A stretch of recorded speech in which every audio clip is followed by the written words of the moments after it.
Everything begins from the same look. The reads are what make it dangerous. It starts in a horn set with the ball at the top, the pass goes to one slot, and the original passer immediately takes a rip screen to cut straight to the rim if the window is there. If the cut isn't there, the ball swings to the opposite slot as the cutter clears low and comes off screens to the opposite wing for a catch and shoot three. If the ball is held, the slot guard and the big wing cross over to set a double screen, freeing the corner shooter to lift to the slot for a three. Off the pass from the top to the opposite slot, the passer takes the big screen toward the corner as the screener frees the shooter, who lifts then relocates back to the corner for a catch and shoot. With the defense occupied by the screens, the pass goes to the screener for an open jumper. It starts in a horn setup with the ball entered to the big in the slot. The passer relocates to the opposite slot to set a pin, flowing into a handoff, and the big dives to the rim for the finish if the pass is there. If the defense goes under the handoff, the handler can rise up for a pull-up three. If the slot entry isn't there, the handler spaces opposite as the big seals low, and the corner shooter lifts for a three. If the shot isn't there, the ball can go to the big on the block, and the wing cutter dives to the rim for a lob finish.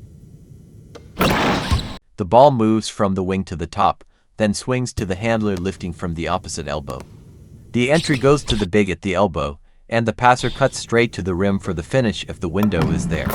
If the entry goes to the elbow, the big can also isolate to score. If the cutter isn't available, he clears to the corner as two players on the weak side set screens, allowing the other guard to lift to the top for the catch. Off that catch, the big re-screens into a pick and roll. If the elbow entry isn't there, the big steps up to set a down screen for the handler, then rolls straight to the rim for the finish, or the handler can come off the screen into a pull-up jumper.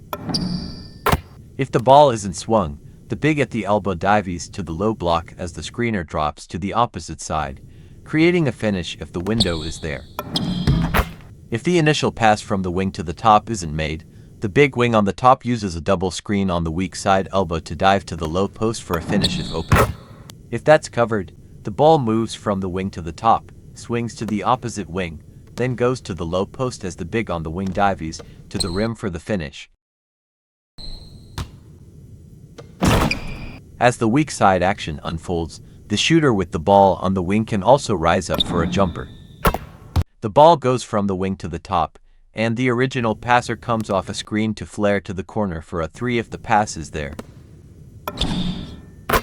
If that option isn't available, the screener comes back up to the top into a handoff and attacks downhill for the finish. The ball stays on the wing as the low side guard steps up, allowing the big to drop low. The entry goes to the post, and the guard then turns to set a flare for the passer to the opposite slot for the shot. If that's covered, the guard who set the screen can pop out for a catch and shoot,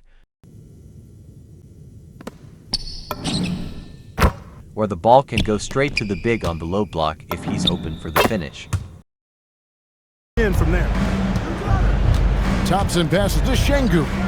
Back to Thompson, and it's Thompson with the jam. Level of commitment that Ime Udoka has inspired from this Rockets team, Durant. Yeah, B. I mean, he's a player's coach, but very demanding, and he holds everyone accountable. About a minute played here so far in the first. Sengun with it, and you look at the numbers, currently around 22.5 points a game. Thompson outside. Oh, there's the alley! Thompson outside. Pass to Sengun. Now Shepard, covered by Mitchell. Count the basket. Coming up, how the offense keeps flowing after the first read.